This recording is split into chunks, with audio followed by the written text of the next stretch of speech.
الاهلي اتمرن النهارده، وعلى فكره الاهلي زي ما قلت لكم القايمه امبارح بتاعت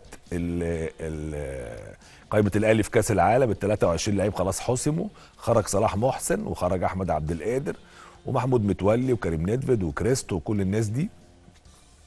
لكن الاهلي قرر انه هيصطحب الناس دي معاه، اللي هي صلاح محسن واحمد عبد القادر وكريستو واعتقد معتز وزعلوك، الخمسه يعني يسافروا مع البعثه في كاس العالم في السعوديه لاكتر من سبب. اول سبب عشان خاطر الجانب النفسي، لان في حاله حزن ضخم من احمد عبد القادر تحديدا، ثم بعديه صلاح محسن.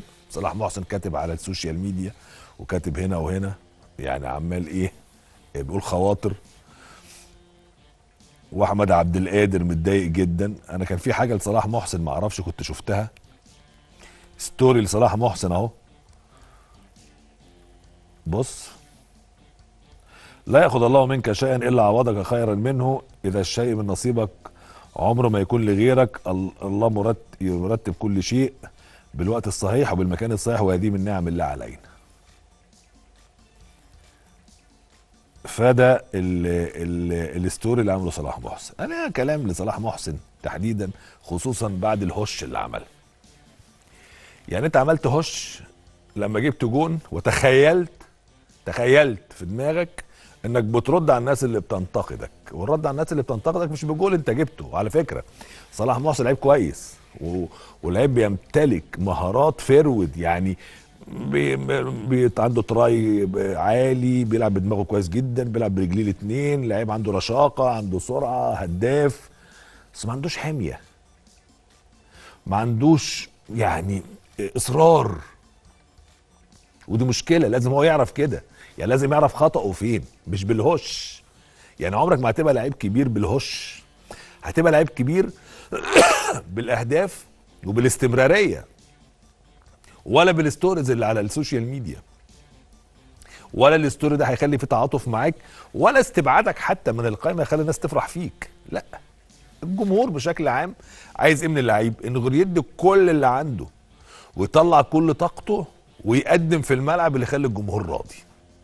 الجمهور ما بيرضاش الا بالاداء مهما كان اسم اللعيب.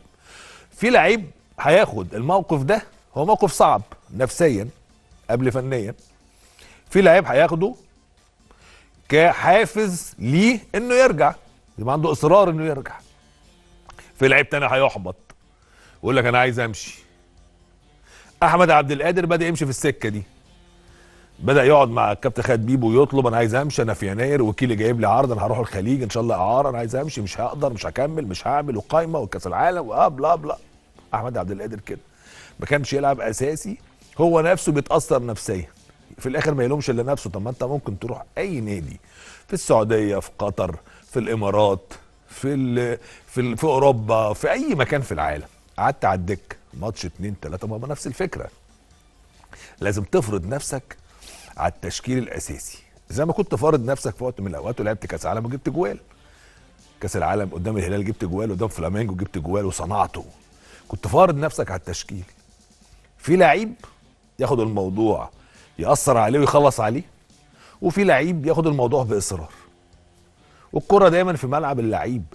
النادي ما بيقفش على اللعيب، لكن اللعيب يقف على النادي. يعني لعيب بيلعب اهلي وزمالك يمشي بيتأثر جدا.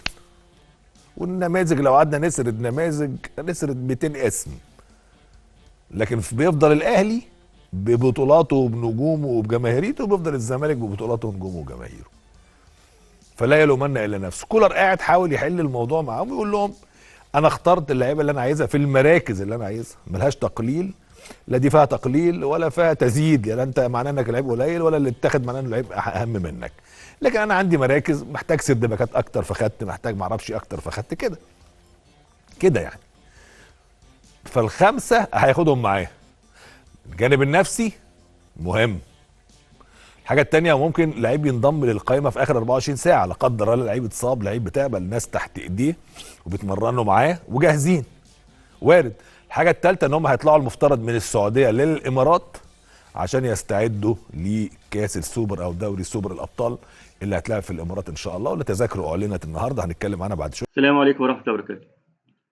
طبعا كل جماهير النادي الاهلي مش عاجبها ان احمد عبد القادر يكون بره قائمه كاس العالم للانديه، ونفسها تشوف احمد عبد القادر دايما في الفريق ودايما تشوفه بيلعب. لكن احمد عبد القادر الظاهر انه مش عارف قيمه الجماهير ديت وحبها لاحمد عبد القادر. يا ابن الحلال، جماهير النادي الاهلي بتحب احمد عبد القادر وبتحبه جدا. انت لعيب صغير ولعيب من المواهب القليله في الكره المصريه، ويمكن اهم موهبه في الكره المصريه حاليا، ولكن عليك عبء كبير إنك تثبت نفسك للمدرب.